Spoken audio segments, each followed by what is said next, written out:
Deep rummage is a form of ship search where you intend to search areas which are judged to be confined spaces. Such examples would be tanks on board a ship, cofferdam. These sort of tanks aren't small, they often can be multi-storied and can contain thousands of litres of fluid, diesel oil, water. We're looking for Class A drugs, cigarettes, firearms, or anything else which is illegal or prohibited to bring into the UK.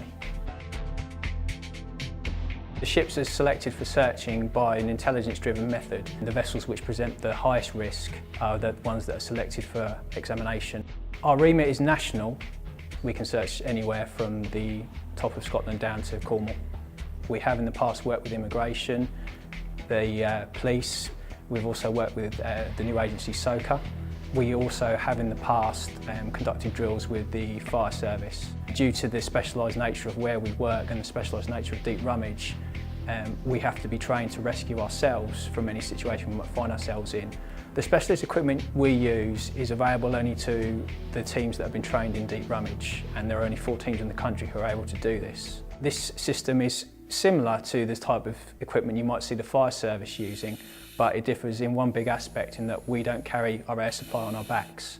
We are connected by an airline to a breathing apparatus trailer, which is normally located on the quayside next to the vessel which we're searching. This means that we can be a bit more flexible in the type of spaces we can get into. Because we're often operating confined spaces, we wouldn't want to be doing that with a big cylinder on our backs.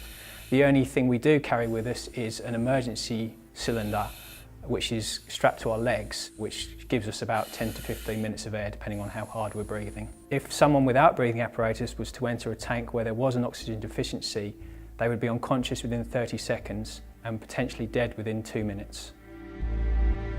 Liverpool is a centre of excellence when it comes to vessel rummage training, primarily because it has access to very good training aid, but also because of the experience of the training team, which has been built up over many years.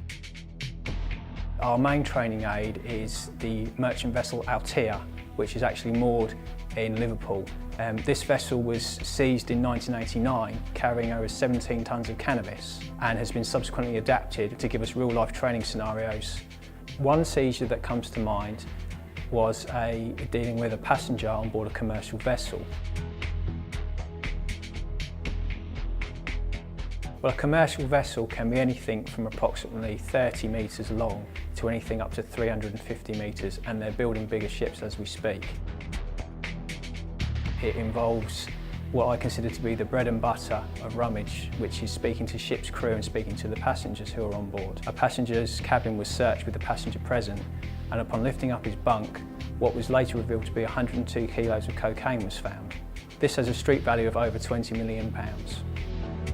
I do this job because I feel like I'm protecting society.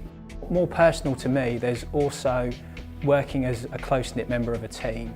Because of the work we do and the dangers that we sometimes face, and indeed the training that we have to undertake, you do get a very close bond with your other team members because on occasions your life could be in their hands.